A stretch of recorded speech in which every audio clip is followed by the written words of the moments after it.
Welcome to Network Tracking with YACHT. It's the 31st of July, 2020 apparently. Once again, things were changing in my life because I managed to find another Haskell job.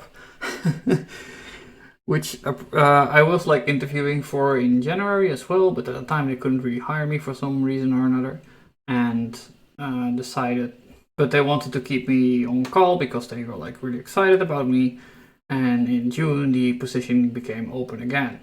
This job also significantly paid better than YACHT because for YACHT I was at like 3,600 a month, and this one would pay 5K a month, and I wouldn't have like a car from the company, and I would be able to work from home.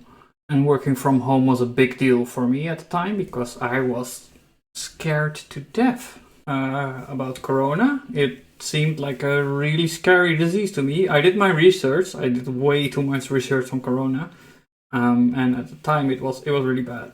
Before all the mutations, essentially, it was like really not a good disease to have, and there was like no vaccine for it yet. So I wanted to stay at home as much as I could. Here I also kind of realized that I screwed over YACHT a little bit because I never really got any placements for a long time. I only got the one at Word, and I got fired from it after 2 weeks. So yeah, I was like just costing them money and not doing anything in return.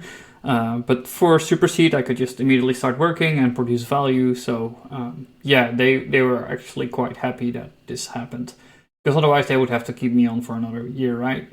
Under Dutch law. So everyone involved was quite happy with this situation occurring. Anyway, going over the numbers, I had like 17 euros in cash. My checking account was 4,000 euros. I had about 7,300 euros on the N26 business account. So this one becomes important again because the way I was working for supercede was like as a contractor. So I wasn't an employee, I was just hired by them as like a business-to-business relationship. And I favor this situation because I can deduct, for example, my transportation costs. I can deduct traveling costs. I can deduct going out for dinner. So it saves me a lot in tax. I can spend more and I get like more for my money essentially because I have to pay less tax. And I also can keep doing work for my uncle, which has the chicken butchery, because I did a good job for them. I kept getting little jobs for them, and if I would be normal employment, it would be very tax inefficient for me. So yeah, this was like a much better relationship for me to have. I had 900 euros on ING. The reason I have the ING account is because it came with a mortgage, so they forced me into a bank account, which I now have to use. Otherwise, they will increase my interest. So I had what I did, I sent up like a bunch of automated transactions that would just send over random amounts of money every other week or something. So it would just look like my account was being actively used. I read the documentation and they said like, oh, if you have 20 transactions per month, they didn't even say amounts, just like transactions, then we consider your account to be active and you save like 0.5% in interest. And yeah, it took me like, an hour to set it up, and it has saved me hundreds of euros at this point. Or thousands of euros. I don't know how much. Yeah, I again have this account receivable. It's probably like some money being sent over from I don't know. Something is in flight. I remember having some stocks that were in loss, and I, for some reason, just kept holding on to them, hoping that they would climb back up. This is a really, really stupid thing to do, by the way. Don't do that. But yeah, that's what I did. So like, there is no reason to believe that your stocks ever go back up. Like, it's not a fucking trampoline, okay? Like, if stocks go down and they keep going down, like by definition, you don't know if they will ever go back up. If the company is doing bad, if they're burning money and like they have no good plan of improving, you just should cut your losses. But I didn't do that. I did the stupid. I think it eventually worked out, but there's also like a loss in opportunity cost. Just cut your losses, man.